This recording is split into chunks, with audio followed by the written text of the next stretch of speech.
السلام علیکم ورحمۃ اللہ وبرکاتہ۔ ناظرین، ہمارے یوٹیوب چینل الخیر جنرل نالج میں آپ کا استقبال ہے۔ آئیے آج ہم بات کریں گے دو اہم مسائل کے بارے میں۔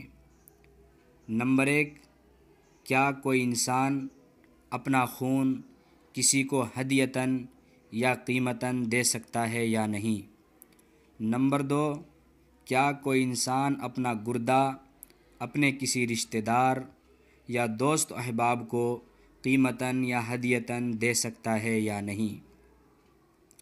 دوستو، خون کی خرید و فروخت کرنا جائز نہیں ہے، اس لیے کہ مذہب اسلام کے اندر خون کو مال شمار نہیں کیا جاتا ہے۔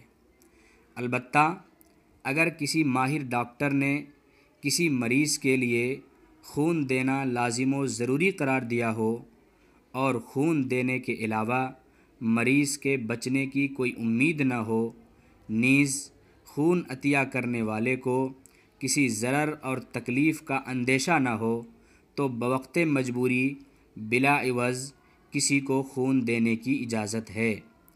اسی طرح اپنا خون کسی ایسے بلڈ بینک میں ہدیہ کرنا جائز نہیں ہے جہاں سے عموماً ضرورت مندوں کو خون مفت نہیں بلکہ قیمتاً دیا جاتا ہے۔ خلاصہ کلام یہ ہے کہ مذہب اسلام میں خون کی خرید و فروخت کرنا ناجائز و باطل ہے، البتہ کسی مریض یا مریضہ کو ضرورت پیش آنے پر مفت خون دینے کی اجازت ہے۔ دوسرا مسئلہ ہمارا ہے کہ کیا کوئی انسان اپنا گردہ اپنے کسی رشتہ دار یا دوست احباب وغیرہ کو دے سکتا ہے یا نہیں؟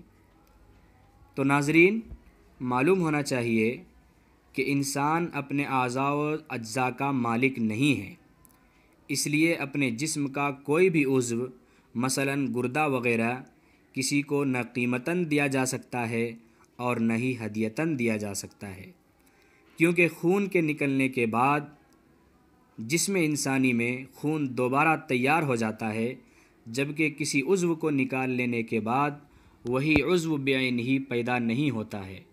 خلاصہ یہ ہے کہ ایک انسان اپنا خون بلا عوض کسی مجبور مریض کو دے سکتا ہے، لیکن اپنا کوئی عضو کسی دوسرے انسان کو کسی صورت میں دینا جائز نہیں ہے۔